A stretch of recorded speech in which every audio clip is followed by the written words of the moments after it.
জলাভূমি বা ওয়েটল্যান্ড ভূগোলের অন্যতম চর্চার একটি বিষয়।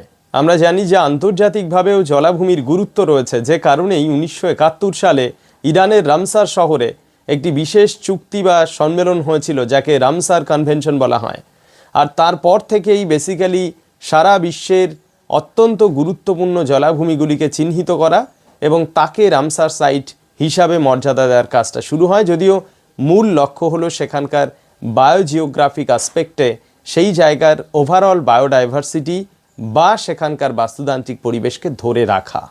আজকের এই ভিডিওতে আমরা জলাভূমির সাথে সম্পর্কযুক্ত দুটো বিশেষ পরিভাষা সম্পর্কে জানবো। একটা হলো সোয়াম্পি আর দুই হলো মার্শি।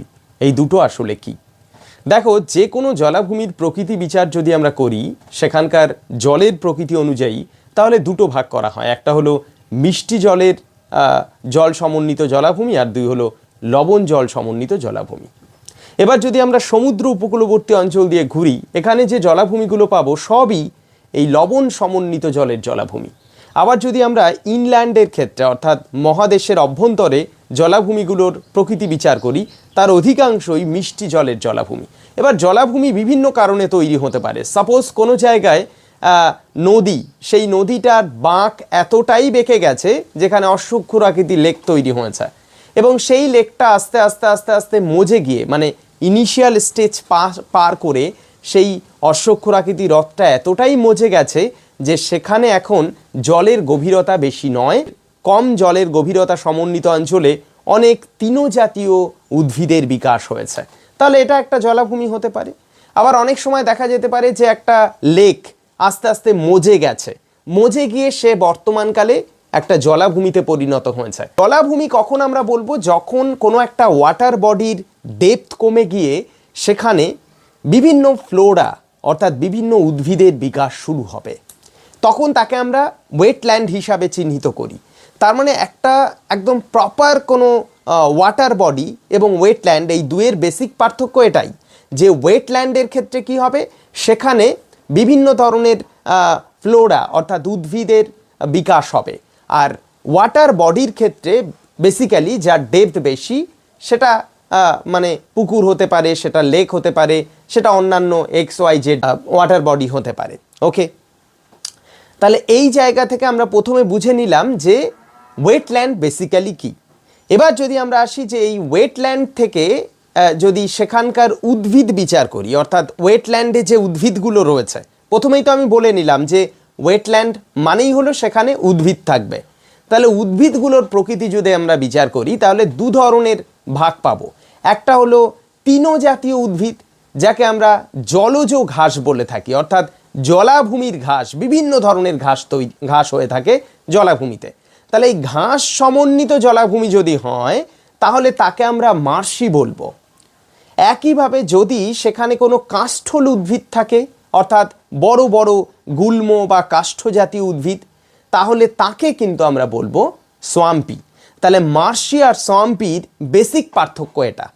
এবার এমনও অনেক জায়গা আছে যে কোনো একটা লেক, সেই লেকের চারিদিকে একটা মার্শি ল্যান্ড আছে, অর্থাৎ সেখানে তৃণজাতীয় উদ্ভিদ আছে, আবার জলও আছে।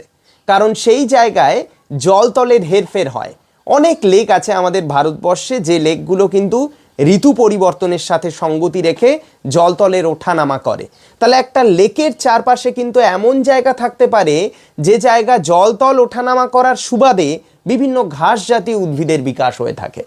তাহলে সেই জায়গাটা কি হবে? সেই জায়গাটা হবে ওই লেকের এক্স্যাক্টলি চারিদিক দিয়ে, সেই জায়গাটাকে আমরা বলবো বেসিক্যালি মার্শি এরিয়া।